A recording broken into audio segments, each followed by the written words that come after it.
Das ist mein BMW F800 GSA. C'est un peu un trail, un peu un touring, un peu un sport, mais surtout un maître de rien qui a coûté 16 000 $, pour laquelle je pourrais m'acheter tout ça. La meilleure moto hors route jamais construite. La plus glissante des touring. Notre omniprésente moto sportive préférée. Une indestructible moto à double usage. Une modification au cas où j'aurais envie de bricoler. Et toute ma sélection de matériel pour débutants. 9 articles pour le prix d'un. Tous en vente localement à ces prix et aucun n'est une épave usée. En fait, chacun est plutôt spécial.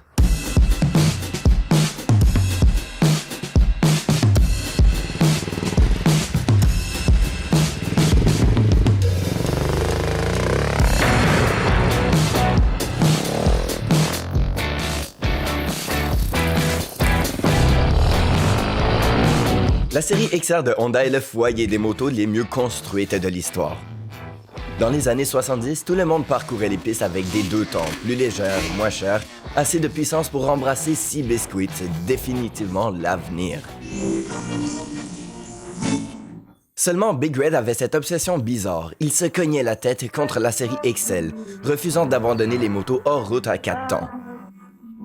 Alors, quand les émissions deviennent une très mauvaise chose, les constructeurs se démènent pour nettoyer leur gamme, alors que Honda les a perfectionnés.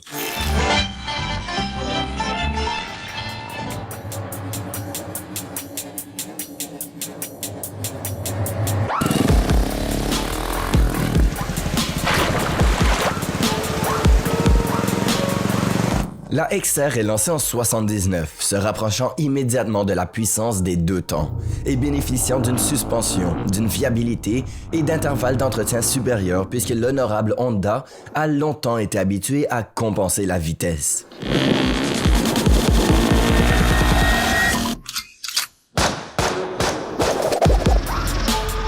Un XR ne vous gênera jamais. Il y a des choses plus rapides, des choses plus légères, mais s'il y a quelque chose que vous ne pouvez pas faire sur un XR, c'est probablement de votre faute.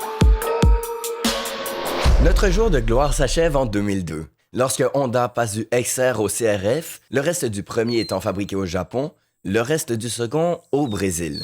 Heureusement, 2 décennies de fabrication Kaizen ont laissé un marché d'occasion mûr. Tout de 50cc à 650, jusqu'à 10 modèles par an. Ils sont tous savoureux. Sauf 2 exceptions. Les modèles XR qui se terminent par L sont des versions désaccordées boiteuses pour la légalité sur la route. Et les XR des premières années 79-80 étaient parfois équipés de roues avant de 23 pouces. Ils roulaient sur des rochers et des arbres, sur des conducteurs de VTT. C'était vraiment cool, mais impossible de trouver du caoutchouc.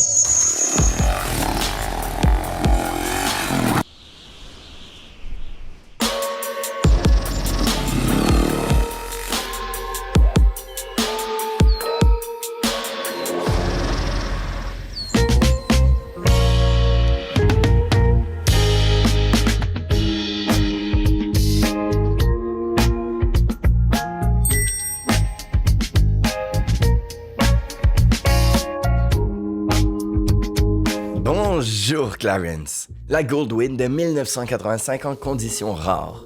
Mais ce n'est pas rare du tout. Eh bien, faisons le calcul. Pour en acheter une neuve, il faut être fastidieux, avoir un capital important, avoir probablement 40 ans. Aujourd'hui, cela ferait de vous... probablement mort. Craigslist est plein de vendeurs qui vieillissent avec des Goldwing. C'est un peu macabre d'acheter la dernière moto de quelqu'un, mais la valeur est irrésistible.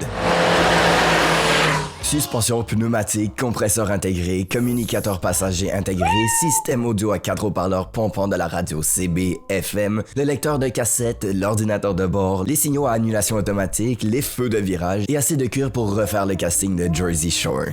Un touring haut de gamme gardé sous l'œil d'un vieil homme, et ces motos sont invariablement accompagnées d'un manuel d'atelier. drapeau vert pour un entretien consciencieux ou dossier de reçu d'entretien. La seule chose qui vaut mieux qu'un ancien propriétaire mécaniquement doué est un propriétaire mécaniquement inepte qui a l'argent pour payer un atelier pour tout. Cherchez un Goldwing avec des plaques de collection, la réduction d'assurance est intéressante lorsque la cylindrée de votre moteur peut être mesurée en tonnage nautique. Bien que le kilométrage soit moins préoccupant, 160 000 km en année Goldwing, c'est de la prépuberté.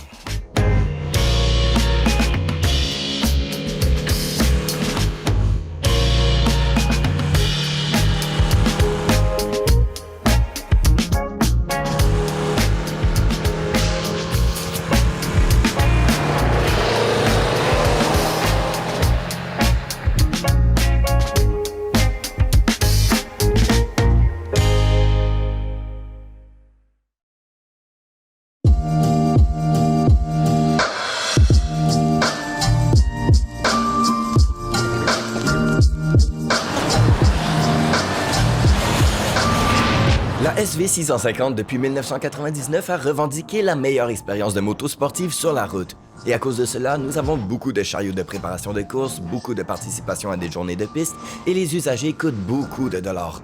Heureusement, ceci n'est pas une SV650. C'est la remplaçante 2009 de la SV, la Gladius, connue familièrement sous le nom de Gladys pour son style matriciel et ses chiffres de vente épouvantables. La Gladius se vend à peu près au même prix qu'un cône de neige aromatisé à la pisse, ce qui est hilarant parce qu'en dessous, c'est la même grande SV. Seulement ce bicylindre en V de 645cc a reçu le revêtement électrochimique des cylindres de Suzuki pour le MotoGP.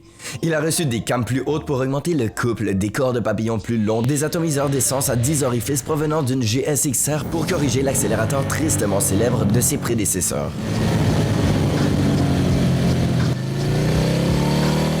L'ensemble était si excitant que lorsque Suzuki a relancé la SV il y a quelques années, ils ont joué les nonnes coquines en enlevant les vêtements de Gladys, mais en laissant son corps presque intact. Ce qui signifie que le gazon plus vert des pièces de course de la SV650 convient aussi au côté Gladius. Seulement, vous n'aurez même pas à échanger les fourches car d'une manière ou d'une autre, celle-ci a dû précharger les coussins réglables alors que la nouvelle SV a reçu de la ferraille. Vérifiez les palpeurs de cheville. Vierge. Et épiez les bords des pneus. Vierge. C'est impossible de trouver une SV650 d'occasion qui n'a pas été bosselée jusqu'à l'enfer, mais les Gladius neuves sont partout. Juste parce que c'était une moto de gonzesse et que les pilotes ne pouvaient pas voir au-delà de leur petite bite la brillante moto en dessous.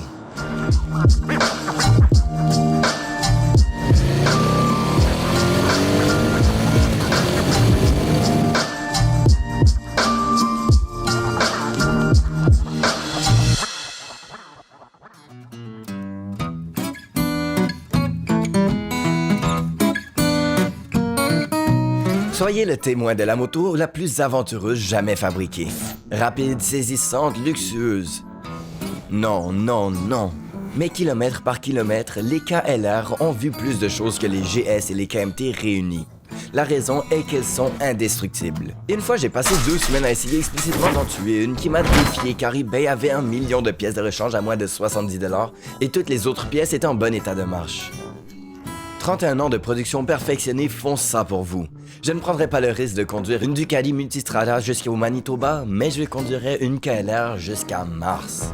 La fiabilité des cafards laisse de nombreux survivants sur le marché de l'occasion, ce qui fait baisser le prix d'une façon déraisonnable. Considérez la Yamaha T7, un équilibre entre les autoroutes à 6 voies et les sentiers à voie unique, où tout le monde fait la queue pour sucer les Yamaha MSRP comme s'ils avaient inventé l'idée. Je soutiens que notre KLR 650 accomplit exactement la même tâche avec une technologie de l'âge de fer, mais quand même. L'astuce pour adopter ces vieux chiens est d'en trouver un de stock. En raison de leur réputation de plateforme robuste, trop de KLR sont ruinés par de mauvaises manipulations et une mauvaise conduite. Le câblage d'usine est une bonne preuve d'une vie sans aberration, alors que des fils défectueux et des câbles électroniques monochromes d'un amateur, trop bon marché pour acheter plusieurs bobines de fil, sont aussi inquiétants qu'une assiette de carpaccio de chauve-souris. La seule exception est le doohickey. C'est le langage KLR pour faire un échange préventif de teneurs de chaîne d'équilibreur, le seul mode que vous voulez voir fait. Je pensais que c'était un mythe jusqu'à ce que je démonte mon propre moteur et que je trouve le doohickey en pièces. Un peu trop peu de pièces.